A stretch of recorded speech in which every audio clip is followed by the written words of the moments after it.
Chapter 129. "This is insane," Mike hollered, pacing in his living room. He stopped and pointed at Jack. "You can't be here!"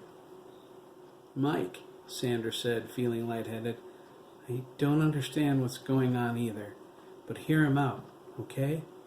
"Hear out what?" Mike cried, slamming his hand down on the coffee table. Arthur Kelly jumped and put his hand over his chest. "Uncle Mike, please," Craig exclaimed. "They're coming!" Mike ignored him and sank onto the sofa next to the window, his face in his hands. He remembered opening the door more than a little aggravated at the people pounding on it. He was punching somebody then. He had all the stress he could deal with for one day. Having to listen to part of Teddy's story again didn't help any. It was for the benefit of Kate Pierce. They were in the middle of that when the boys started banging. All Mike wanted to do was get his hands on Hiram. He wanted to take out a little of the pain the pervert visited on Jack for all those years, on his face. Mike shuddered. "It's all too much." "Sandra?" Jack whispered into his sister-in-law's ear. There was a terrified urgency in his tone. "Please, call Lyle Gibbons. Tell him to get over here right away. Tell him we've got bad trouble coming our way." Sandra examined the boy's face, and she knew him. She knew his eyes. She recognized him from pictures. Somehow, impossibly, this was Jack. She fought it with all of her sense. She dealt in the news, in fact. And every fiber of her being told her this couldn't be happening. She reached out and touched his smooth arm. Jack smirked that same half a smile, that same sly grin she saw here and again over the years. A cold chill ran down her spine. She walked away to the bedroom with her cell phone in her hand. "Son?" Kate asked, tapping Jack on the shoulder. She held the loaded M4 carbine assault rifle out in front of her. "Would you mind telling me where you got this?" Craig discreetly picked up the gym bag and slung it over his shoulder. He walked past the officer over to Chris. "Chris," Craig said, "you've got to believe me. They're going to be here any minute." Chris took Craig by the hand and led him into the kitchen. Joey, Max, and Sandy followed. "I got it in Afghanistan, you stupid bitch," Jack snapped, grabbing the rifle out of the officer's hand. "Keep your paws off of it." Kate stepped forward. She intended to chastise him for his belligerence and his thoroughly preposterous story about being the same man she and Robert arrested on Monday.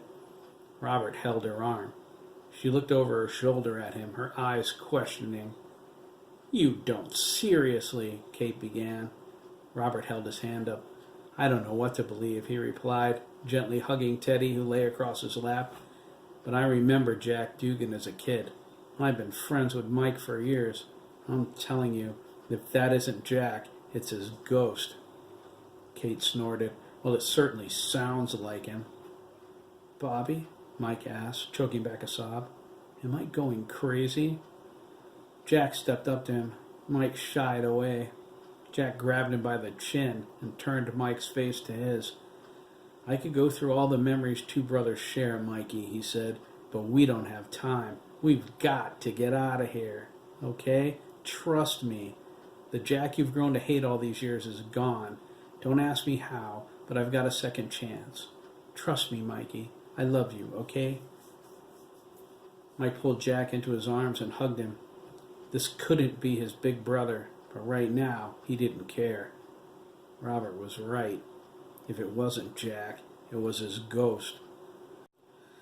He could sense the truth of it, but in the logical world, the only sane it made was insane. "I love you too, Jackie," Mike choked, feeling the weight of the assault rifle against his thigh. "I always have." Chris was in the kitchen shaking his head. He liked Craig a lot, but he didn't believe a word of his story. "Look, Craig," he said, patting him on the shoulder, "you went through hell today, okay? With the accident and everything. If you relax and think about this for a minute, you'll realize none of it can be true. Dead people don't walk around, man, and my brother isn't some mental mind god or whatever. I'd rather hear about how you got out of the hospital." Chris, Sandy, Craig pleaded. You have to believe me. Donald waddled into the kitchen past the whispering children. He stank of liquor and wished he were someplace else. He stared out the back window remorsefully. George headed for the coffee pot. Arthur Kelly sat on the couch. He didn't want to hear any more about Hiram. He wanted to go home. They exposed the old man's pedophilia. Arthur didn't intend to weather the scandal. He decided an extended vacation was in order. Mexico, Arthur thought, discreetly examining Ricardo's behind. Some place with a cute cabana boy. Look, guys, Peter said, let's bust the old man and get this over with, okay? Surely there's enough to charge him with sexual assault. I want to go home. Sexual assault? Jack cried. Are you nuts, Rollin? Do you think that's all that bastard's done? Is there more? Kate asked. Jack glared at her. Honey, he said, you don't know the half of it. Do you know what's out in Hiram's pastures? We won't know until you tell us, Roland replied. Dead kids, Jack exclaimed. Craig and I have been trying to tell you that since we got here. They're coming for us. Oh, that's it, Arthur groaned, standing up. Hiram may be a child molester, but he's not a murderer. I've had enough of this garbage. If anybody wants me, I'll be home having a glass of wine. Arthur walked indignantly across the room to the front door. Enough is enough. Dead kids, a 12-year-old Jack Dougan. I'm not listening to any more of this insanity. He grabbed the handle, flung the door open, and didn't even have time to scream as Ian plunged his bloated hand into Arthur's chest.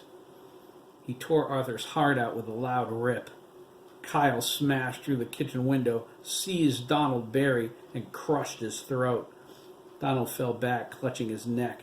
Someone screamed. Chris thought it was Joey. The rotten stench of decaying flesh rushed into the room.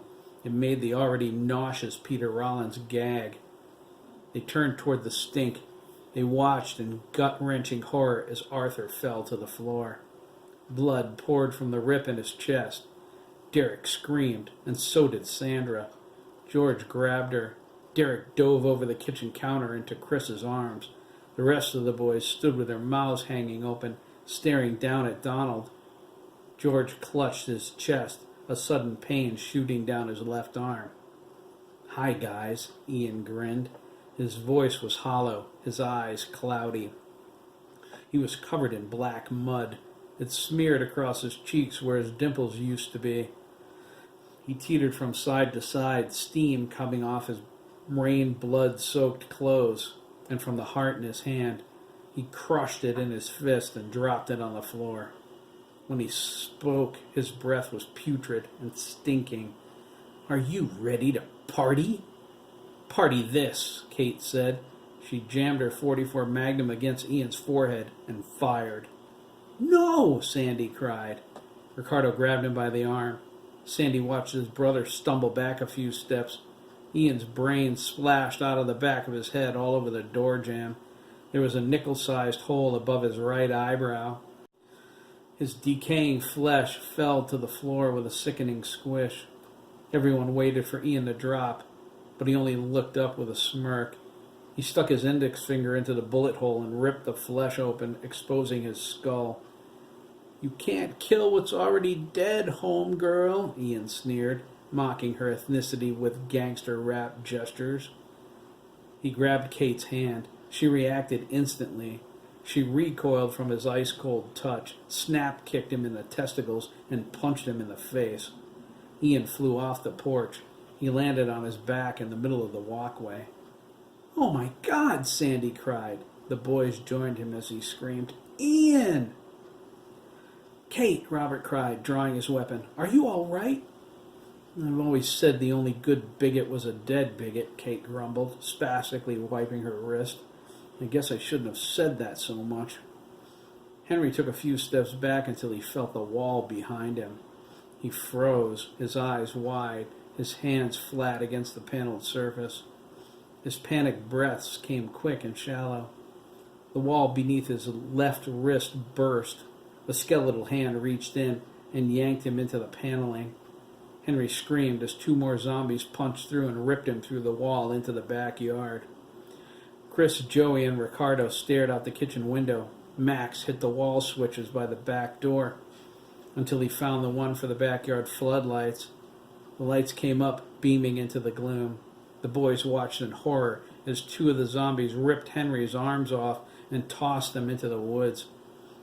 Henry fell face first into the muddy yard. The pouring rain washed his yarmulke off. It floated away in a river of blood. "Madre de Dios!" Ricardo cried. "What's going on?" The front picture window shattered as the Leach twins jumped through it, landing in the middle of the room. David rolled to his feet and jammed a pitchfork into Peter's heaving chest. Donald reached for Teddy, who squealed. Jack leg-swept David and knocked him into his brother. The twins fell on the floor. Jack whirled around with the assault rifle and fired at them on fully automatic. Bullets sprayed into their dead flesh, riddling them with holes. David's cloudy right eye popped. It leaked pink and white pus down the front of his face. Donald's nose flew off and landed in Mike's coffee cup. Mike dashed over to Peter. He was flopping around on the floor with the pitchfork sticking out of his chest. He gasped with his back arched, but then he was gone. "Everybody," Mike cried. "Outside!" Robert and Kate waved them through the door. They called to Jack to come on, but he was busy kicking David in the face. He raised the rifle and slammed the butt down on the side of Donald's head, caving it in. More white pus squished out, spraying his sneakers. "You're dead, Dougan," Donald wailed. "Don't you get it? Dead. You're meat." Jack dodged as David reached for him and got out the door. Robert opened up with his 9mm. He hit the zombie twice in the head. His face split down the middle, pus pouring out of the crack. The twins laughed. Robert scolded himself for believing it would be that simple. He covered his mouth to hold back a gag from the stench. He grabbed Kate by the arm and pulled her out of the house. Sandy was wrestling with his brother at the bottom of the steps. "Ian," Sandy cried, grabbing his hair. "Snap out of it, man! This is crazy!" Ian laughed in his face. Sandy choked at his brother's reeking breath. He yanked Ian's hair down, intending to pull him to the walkway. Instead, a third of Ian's blonde, blood-streaked scalp tore loose in his hand. Sandy held it out, looked at it dumbly, and dropped it on the grass. He spastically wiped his hand on his shirt. He glared at his brother with revulsion. His slimy red skull was exposed. Ian shrugged and grinned. His gums were greasy and black. His head dripped blood from where his scalp used to be. "You don't snap out of being dead, bro." "But you're not dead," Sandy cried, his eyes filling with tears. "You're at camp." "Yeah," Ian nodded, reaching for his brother's throat. "Camp Milliken. Goodbye, Sandy." Ricardo drop-kicked Ian from behind and sent him sprawling onto the lawn. Max grabbed Sandy by the arm and pulled him over to the other boys. They watched as more zombies approached from the road. Ian stood up. Teddy and Derek screamed. Ian had bit his tongue in half when he fell. It hung out of the front of his mouth by a thin vein. Ian looked at it, rolled his eyes, and tore it off the rest of the way. He grinned and threw it at Derek. It stuck on his arm with a wet slap. Derek looked at the tongue and fainted. Chris caught him, peeled the severed tongue off, and threw it back at Ian. "Nice toss, fag boy," Ian laughed, mush-mouthed. He caught the tongue in his hand and reattached it. The flesh grew together instantly. "Oh, shut up," Kate spat and shot Ian in the face. He shrugged it off and stepped toward her. She fired again, hitting him in the shoulder. He stumbled back. "How many times do I have to tell you?" Ian asked, bebopping on the lawn. "You can't kill what's already dead." The zombies swarmed from every direction. The stench of death filled the night.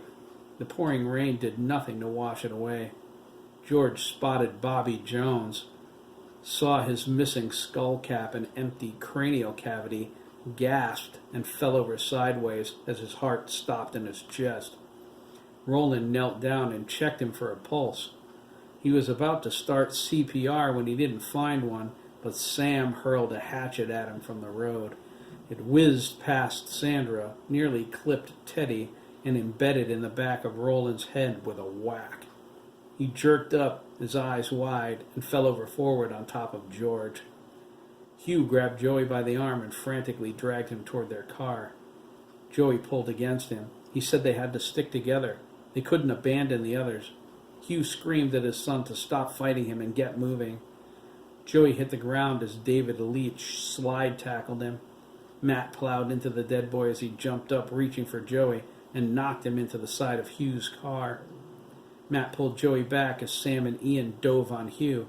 They plunged their hands into his neck, wrenched with all their might, and tore off his head.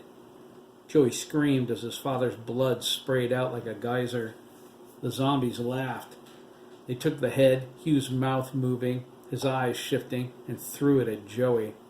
He dodged and screamed again as it splattered against Mike's chimney. Robert moved toward his car, trying to get to the radio. David Leach stepped in front of him, blocking his path. Robert leveled his pistol, but didn't see Sam running toward him. He slapped the gun out of Robert's hand and stood with the zombies. They grinned as they inched closer to everyone who was still alive. "Leave us alone," Teddy cried, grabbing his father by the leg. "No chance," David spat. "You're all dead meat." "Run, boys," Robert yelled. He shoved Teddy at Max. "Get out of here." Everyone froze, hearing the roar of Lisa's Chevelle coming down Grady Lane. Lyle's Mustang followed it closely. They came to a screeching halt at the edge of Mike's driveway. Their headlights blared on the group of people in the yard and the bodies on the ground. Father and daughter stared, not believing their eyes. When Sandra called, rambling something about "need you now, bad trouble, Jack's 12, help us please," Lyle told Lisa to get ready. He figured Jack was after Mike. Lisa wanted to see him get his just rewards for hurting Craig. Lyle thought now was as good a time as any, but from what he was seeing, he had it all wrong. Robert opened his mouth to warn them, but it was too late. Bobby Jones tore off his own head and threw it at Lisa's baby. She screamed as it smashed through her windshield, showering her with glass. It landed in her lap.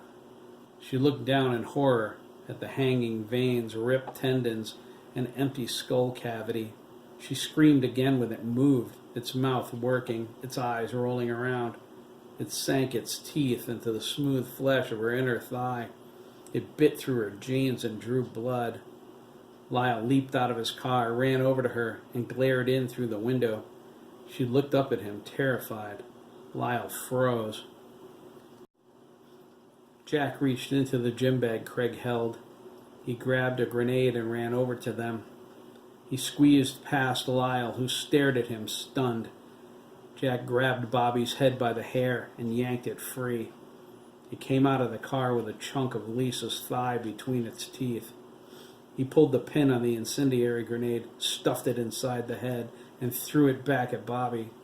He caught it the moment the grenade went off. Bobby burst into flames. He writhed, his head screaming, and fell on the ground, burning. Dan Mellon stepped out of the woods and lashed out with a broken branch, hitting Kate in the face. Lisa scrambled out of her car through the passenger side door, right into Terry Greer. He grinned at her. She kneed him in the genitals. He raised his arm. The flesh around his elbow was green with decay and dangling. He brought it down to hit her in the face, but Lyle grabbed it before it made contact. He wrenched upward, snapped it in half, and ripped it off. Terry recoiled. Robert put a bullet between where his eyes used to be. He was thrown back, landed on the ground, and burst out laughing. Dan reached for Derek, but Chris yanked him away. He slapped Derek in the face and woke him up. Matt and Ricardo dove together. They tackled Dan and drove him to the ground. Jack and Robert fired at the others. Max grabbed Dan's tree branch and tossed it to Sandra. She spun around and hit Sam in the face with it, sending him reeling. Dan reached for Derek. but Chris yanked him away. He slapped Derek in the face and woke him up. Matt and Ricardo dove together. They tackled Dan and drove him to the ground. Jack and Robert fired at the others.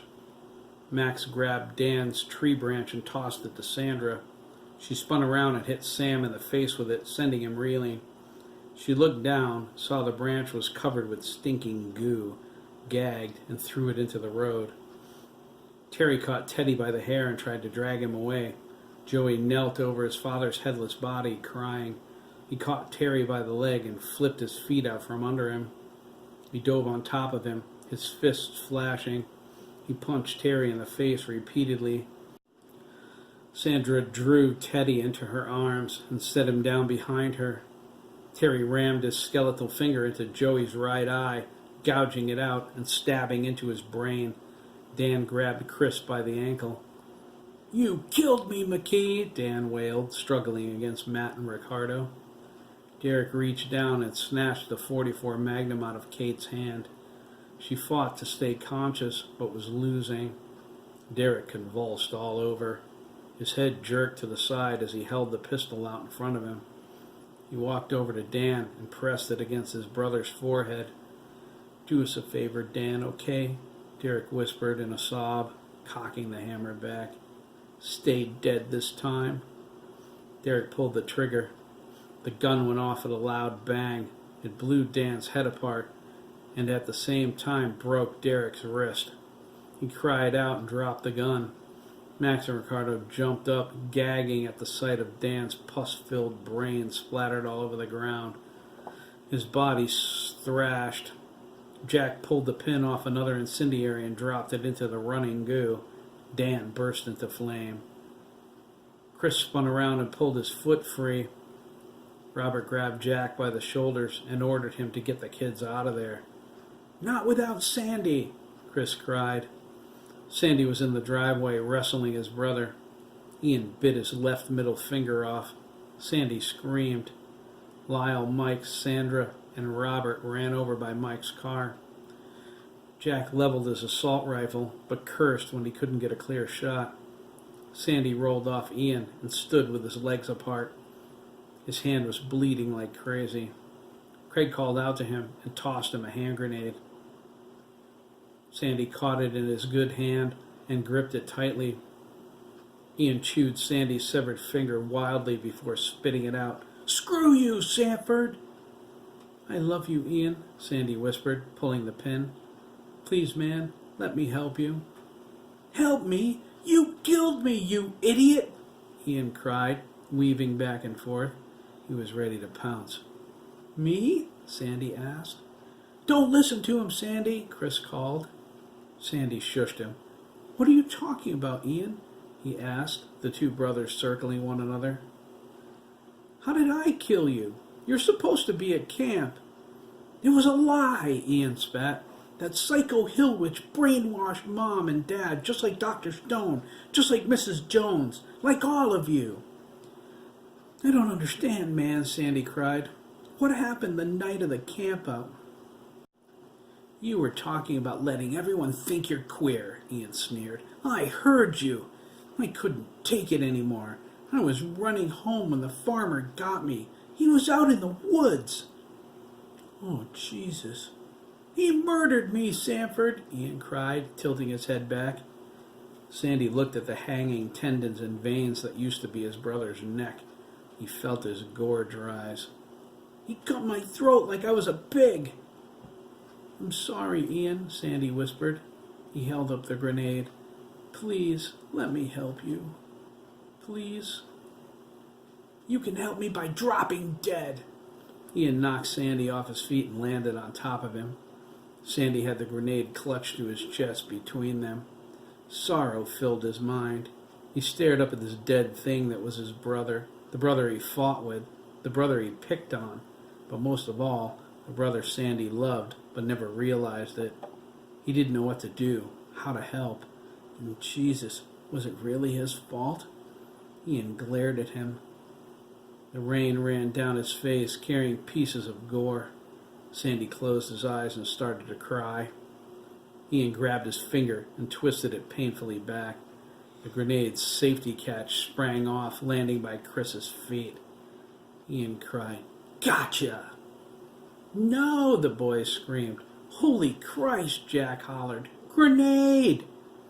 The grenade went off with a boom, blowing Sandy and Ian apart. Sandy's head ricocheted off of Mike's chimney, hit the siding, and slid down to the ground. Ian's head landed on the walkway. Their blood flew into the air and rained down all over everyone. A piece of shrapnel pierced Mike's gas tank. His car exploded and sent a fireball into the sky. The boys dove for cover. Lyle, Sandra, Lisa, Mike, Kate, and Robert were flung through the air by the force of the blast. They hit the ground, riddled with shrapnel, bleeding and unconscious. "Sandy!" Chris cried, holding the sides of his head. "Holy crap!" Max cried. "Run, you guys! Run!" "Don't you listen!" Sam snapped. The zombies encircled the boys. "You're not running anywhere." Craig reached into the gym bag and showed Jack the item he withdrew. Jack nodded encouragingly. Craig pointed the flare gun at Sam and pulled the trigger. Sam screamed as it struck him in the chest. He stumbled back, sparks flying, opening a hole in their circle. "Eat that!" Craig cried. He reloaded the flare gun and fired again.